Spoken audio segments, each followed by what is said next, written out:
25 बरस हलान आम ई निरा ढंग रे राखी पालन करूँ। समस्ते सबू गाँव में तो भाई भौणी मान को राखी बंधा आसी, किंतु आमर गाँ दी आम आम गच मान को राखी बांधुचु। आउ इटा वार्ता आम देवार लगी चाहूँ सबको जे गछर जदि आम सुरक्षा करमा, ये गछ आमर भी सुरक्षा करवा भविष्य रे। आज जेन वर्षा ना हबार पानी अभाव होउचे, आजिका डेट रे पोल्यूशन बढ़ी गलान, सबुआडे धूली माली उड़ूचे।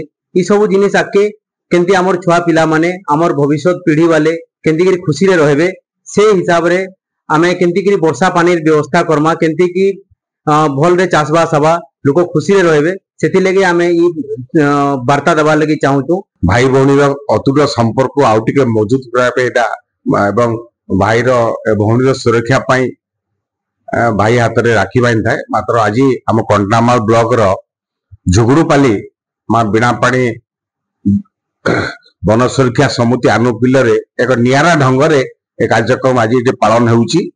ग्रामवासी सम्मिलित भाव समस्ते मिलित आसी वृक्ष पूजा सहित प्रत्येक वृक्षराजी को समान आज रक्षाबंधन कले एवं संकल्प एवं शपथ ग्रहण कले ये वृक्षर सुरक्षा से नेबे। कारण भाई भौणी संपर्क भितर केवल भाई भौणी सुरक्षा दे थाए, मात्र एठी समान वार्ता रही जे जंगल आमर जीवन बंचौची एवं सुरक्षा सहित जीवन को हमको बंचाई रखीचु। कारण ये भाव में ऑक्सीजन अभाव सहरांचल विकास क्षेत्र जो कंक्रीट रास्ता सब बनेगला सबुआड़े अम्लजान अभाव होची। तेणु से अम्लजान अभाव दूर पाई जंगल सुरक्षा निहाती दरकार।